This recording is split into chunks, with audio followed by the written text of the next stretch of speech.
What is up, fellas? Hold on, let me just.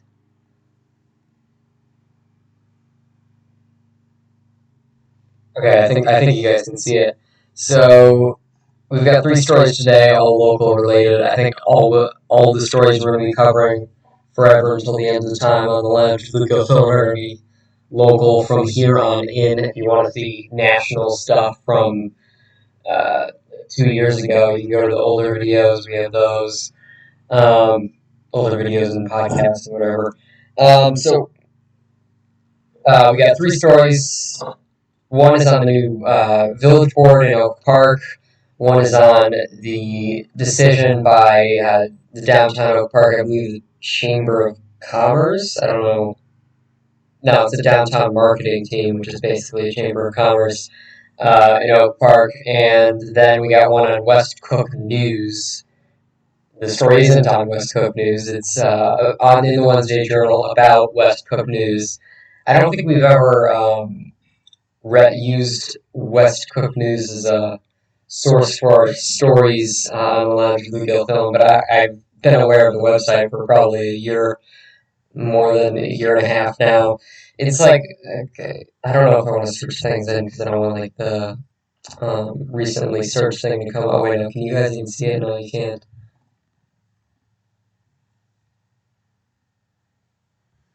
Hey, you guys can't even see my autofill, I don't think.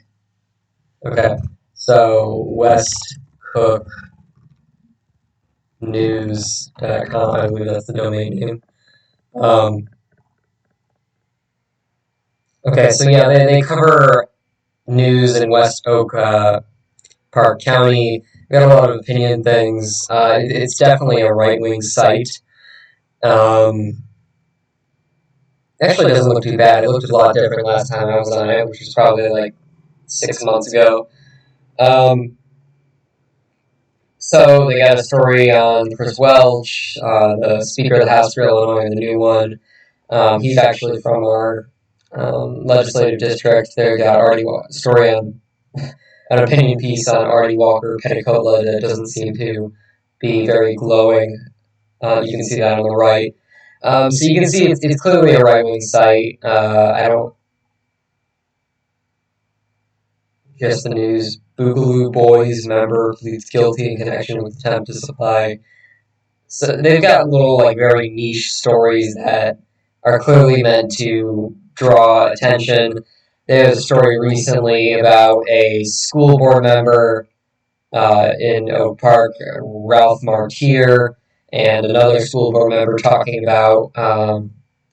Actually, I saw this in my YouTube recommended, like from this guy, this like right wing comedian, or like I guess he tried to be a comedian, but had to get into like political commentating or whatever, and that's just how it turned out. And he was talking about this story from Oak Park, and I'm like, wait, that's our guys. It was like a story about how teachers are often using their positions to teach things related to their political opinions as opposed to like English or something or economics.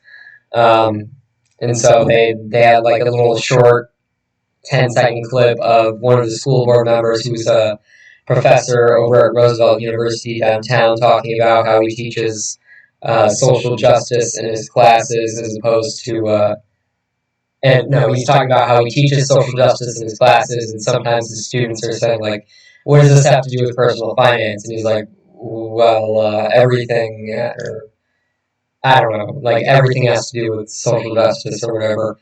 And so they were talking about how, and then this guy commented about how uh, this shows a broader trend of teachers not actually teaching what people pay them to teach, but teaching just like random opinions, which does happen very often. So I think it was a fair criticism, and definitely it was definitely a kind of out of context clip. I don't know the full clip, but anytime there's a 10-second clip, there's often a lot of things left out.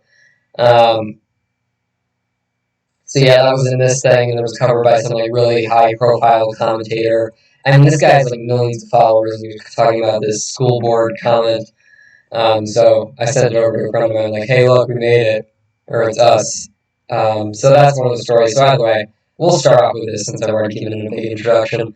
Conservative site seeking to fill news void invites suspicion. West Cook News makes known its partisan edge, but largely abandons journalistic tools and local coverage. And I will say this is a fair criticism. I don't think that they do abide by the traditional journalistic practices, and those practices tend to have been culminated for a reason. It seems like a lot of amateurs who know how to build a website put this together and got a bit of traffic and just keep it going. I doubt it gets enough traffic to get much attention. There just simply aren't enough people in West Cook County that would want this type of news to probably sustain like a sophisticated news operation. And this is probably just a side project. They probably post like one article a day and have a bunch of people work on it. They probably work on other things in their spare time. So they start out with a story about Patty Hennick, a soon-to-be former River Forest trustee who ran unsuccessfully for village president in the April 6th election. Said while campaigning, she learned a lesson in just how far and wide disinformation spreads. This article about me literally went as far as Texas, she said in an interview earlier this month. By the way, that story about that school board member making that comment about how he doesn't really teach what he's supposed to teach in his classes, that actually, when I saw it on YouTube, it had almost 1 million views, this video of this commentator talking about it, and almost like 20,000 comments. So it was a very far-reaching story that this West Cook news broke, largely because of secondhand sharing. This article about me literally went as far as Texas, she said in an interview earlier this month. My mother-in-law had a very dear friend who lives in Las Vegas. That friend received an email from her niece who lives in Texas, who got the article and recognized the name Hennick. 2 days later, a radio show host was referencing the article during a segment that aired April 5th, the day after the election. The article, River Forest Hennick proposes transforming village with subsidized low-income housing, was published by West Cook News under the byline LGIS News Service. The radio host Dan Proft. Dan Proft is kind of like the partisan conservative commentator in the West Cook County area. You'll remember that Dan Maroney, who was running for village president, probably would have run if he had continued with his campaign. He got in a lot of trouble. He shouldn't have, because there's nothing really wrong with speaking on this guy's radio show. But anyway, he got in a little trouble for talking with Dan Proft's radio show, because I guess you're not allowed to go on radio shows where people who you disagree with politically that talk. So he got in trouble for that, and I think he like kind of quasi-apologized, but not really, because he had nothing to apologize for. And I think any apology that he did make was probably just he probably felt there was something wrong with it, but not really to the extent that some people felt was wrong with it. So he runs this radio show, Chicago's Morning Answer, with Dan Proft and Amy Jacobson. So it's Dan Proft and Amy Jacobson. Actually, Amy Jacobson used to follow me on Twitter when I had a Twitter account. Patty Hennick and Dan Proft probably did too, but who knows. Patty Hennick is running for River Forest on a platform of bringing more low-income Section 8 apartments to the village, Proft said, which is not really the platform she was running on. It might have been like something like put on the side. She was running on like a generic politician platform, like bring reason and listen to voices and move River Forest forward and work with local community members and commissions. And I've been in River Forest since I was a kid and all that jargon. But yeah, low-income Section 8 apartments is probably something she had listed as like a bullet point on her website or whatever. Hennick said the article twisted her position on affordable housing and says she would never contacted the comment. Of course, whenever you're running a story in regards to someone, you should look into them and have them comment on the story before running it. That doesn't mean you have to give them a glowing review every time, but you want to at least hear them out. Local disdain for the outlet, which has River Forest connections, is bipartisan, and its opponent, River Forest Village, Kathy Adusti, blasted the publication as well. I have nothing to do with West Cook News, Adusti said. I don't read it, I don't like it. Adichie referenced a 2019 article in the outlet published about a sitting room forest trustee that focused solely on the Facebook opinions of Supreme Court Justice Brett Kavanaugh and other national figures, which is not really newsworthy national conservative figures. Actually, I can see an argument for it being newsworthy. Nothing so far in the trustee's opinion of Joe Biden, the Democratic presidential nominee, who, unlike Kavanaugh, has a sexual assault claim hanging over them. I really don't like this rhetorical strategy when you reference something a little unrelated. So you'll say, so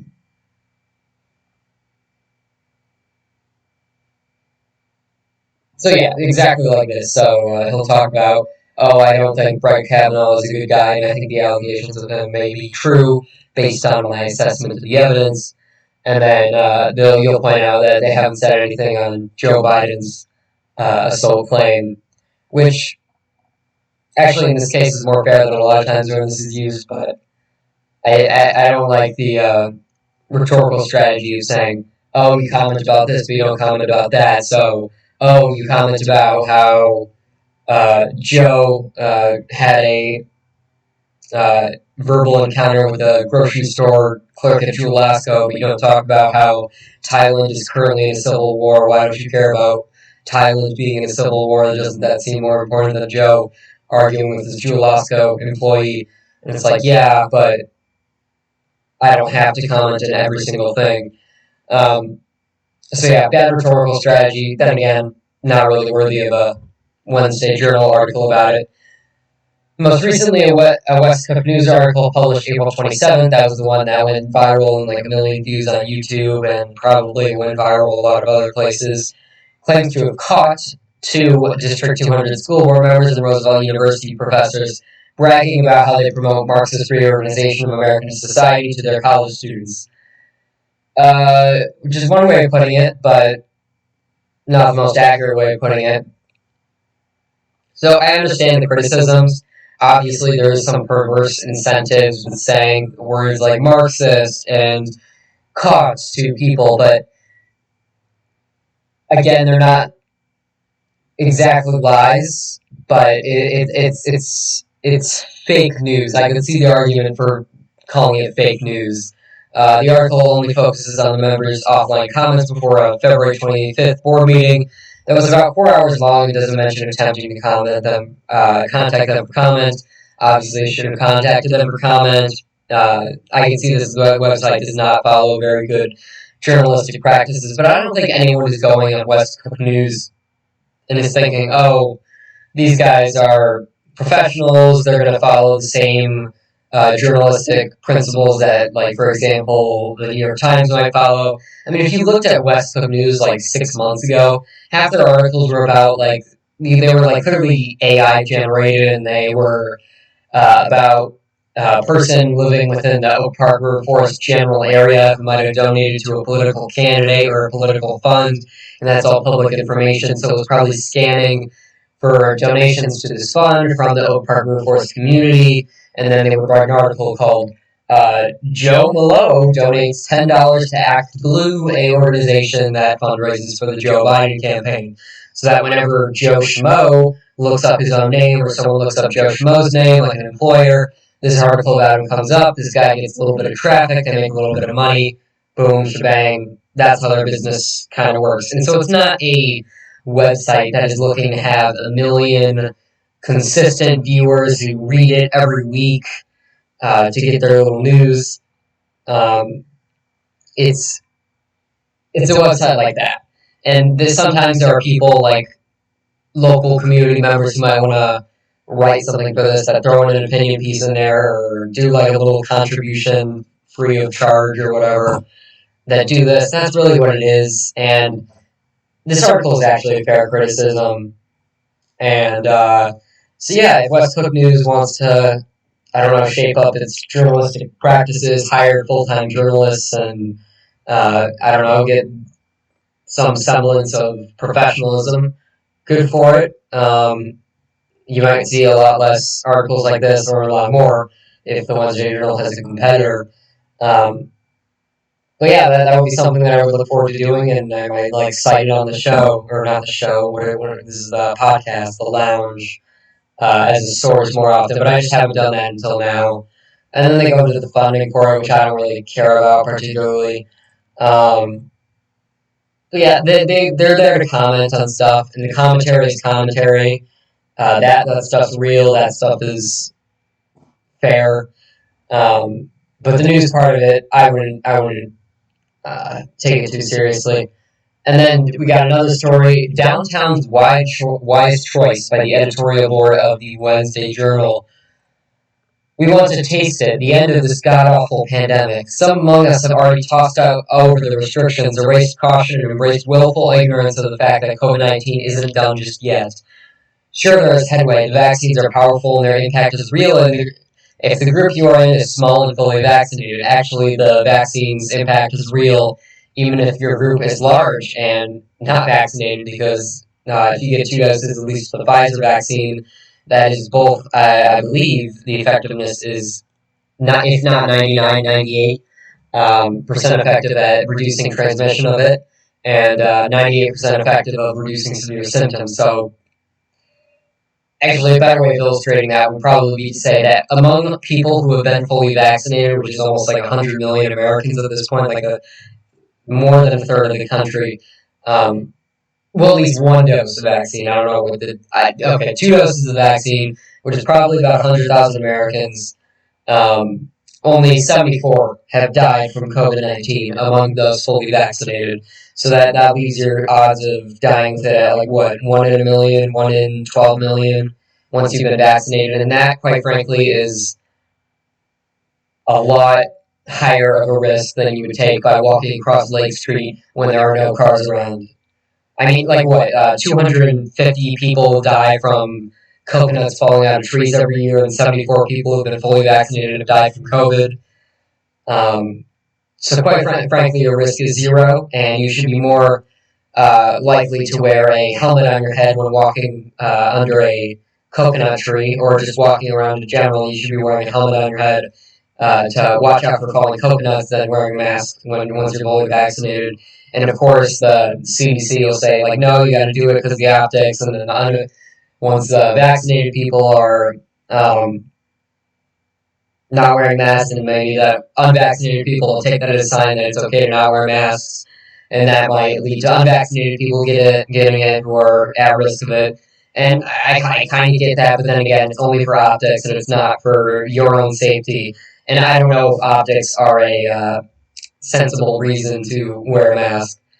I think if it reduces risk significantly, which it does,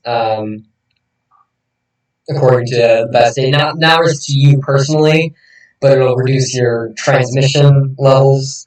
Because personally, it doesn't really do much. It only prevents particles from your mouth from leaving you. It doesn't really prevent particles from getting on your hand, for example, and then you touch your face, and then boom, you've got COVID. It doesn't really prevent that. It might prevent it from some particles from getting on other people's hands if you have COVID. So there's the mass opinions on whether you're vaccinated, but quite frankly, I think the precautions, if you're taking precautions that could potentially lead to business owners struggling and people continuing to be unemployed, just simply for the optics of it, then that's not a smart consideration. So either way, this editorial board is saying like, oh shoot, whoopsie dopsie. Okay, I would like to apologize if anything came up. It was just Discord, nothing bad, but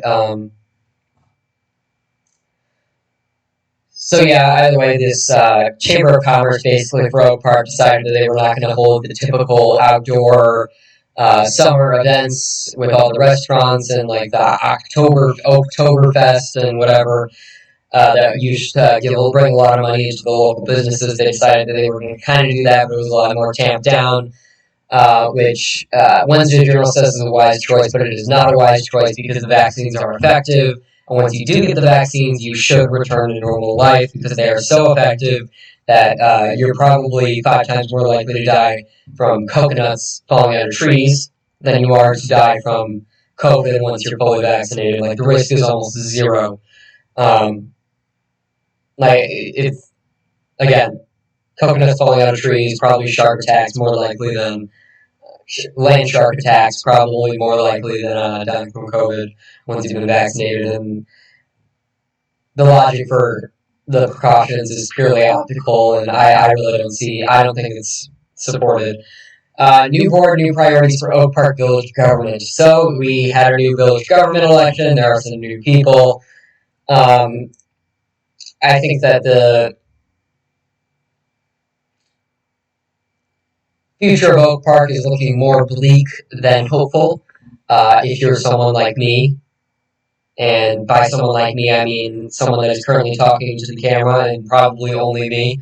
I'm the only one that is less hopeful. So here's some photos from the first in-person meeting. Let's see if we recognize anyone in this crowd.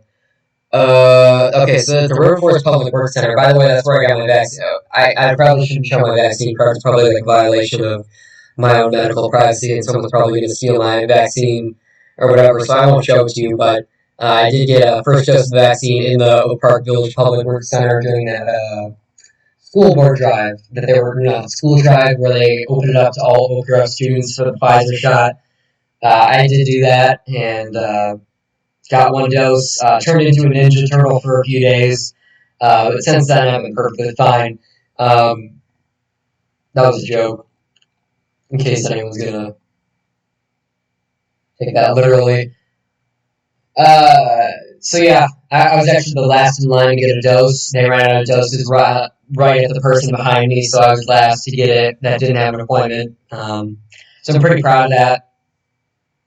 A new era has begun for the Village of Oak Park Monday evening in the first in-person village board meeting since the COVID-19 pandemic began.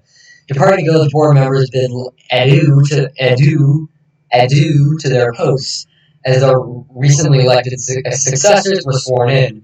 To the people of Oak Park, I stand before you as the son of an immigrant father, said the exiting village president, Anand Abu-Taleb, on May 3rd. You, the people of this village, are so generous. You've given me the opportunity to serve you.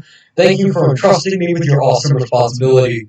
And I apologize, former Mayor Taleb, if you were watching this, for that impression. I'm sure it was dead off because I've never heard the sound of your voice in my life. I probably should have been watching village board meetings in order to get my impression of you down, simply for this podcast. But for now, I'm going to make you sound like how I imagine the McCowan tire guy, the tire guy that looks like a marshmallow from those commercials.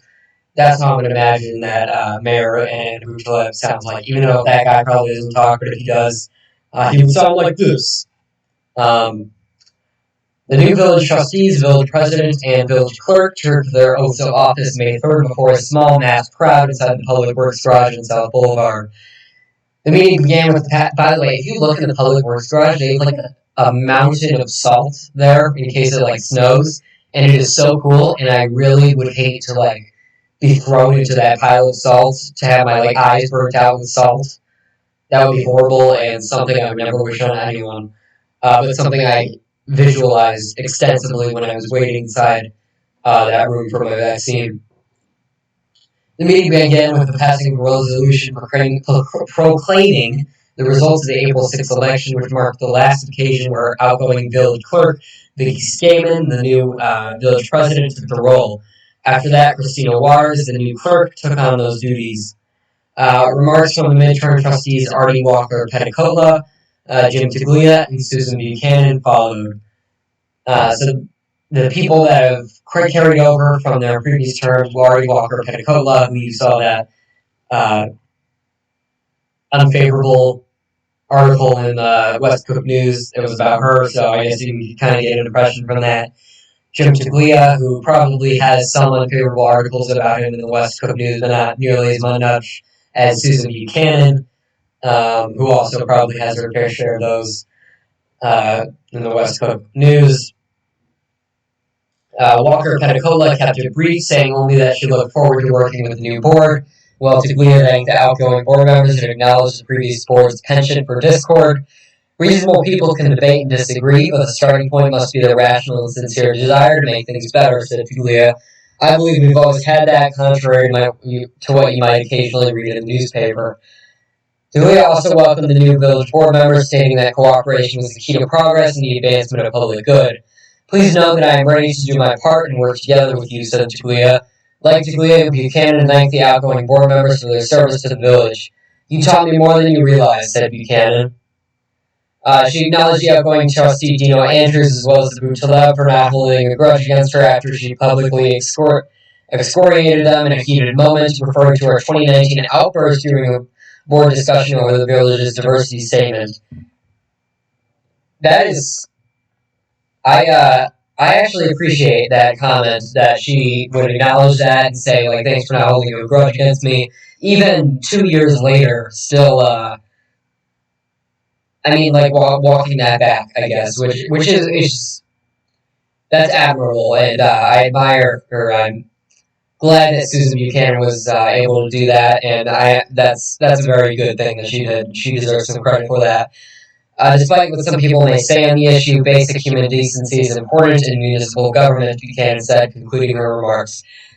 Some good remarks by Susan Buchanan, at least from the summary that I've been given to by the Winter Journal. I don't have her remarks, I haven't read her remarks, but from this summary, it seems that these are good remarks, and good for her, and good for the village. Department trustee Simone Boutet next addressed the attendees, sharing her appreciation for the culturally diverse and majority female new board. Oh, is it majority female now? I didn't know that. Yeah, actually that makes sense. I'm sure there were a lot of female. I mean, now that I think of it, there were probably a lot more females running than males. She stated the government is all about relationships, imploring those taking office to cultivate the relationship between the governed and the governing. It's a rewarding experience to sit at the board table, even though sometimes it is difficult to make progress, said Boutet. Andrews began his remarks with gratitude for his family, village staff, and the people whom he served with on the village board during his tenure as a trustee. "A man you have transformed and revitalized the village," he told Boutaleb. So this seems like a very good meeting, very good for the community, and I hope that the spirit of this meeting can be continued throughout the next 4 years. I doubt it will, but I'm hopeful. No, I'm not actually. I'm not hopeful at all. But I'm cautiously hopeful. Let's just say that. All right, that is all the stories we have for you today on the lounge with Luke Gilfillan. You guys want to hear me play my ukulele? I'm very good at that. Hold on. While I've got the podcasting voice down, I think I can transition quickly to my singing voice. So I stole this from my brother's closet about a month ago, and I have learned a grand total of like 5 chords on the ukulele since then. And now I'm beginning to regret suggesting playing my ukulele for you all, but yeah, I don't know if I should play it and sing, because I'm sure my singing voice is very good right now that I've gotten into the podcast voice. So I don't know.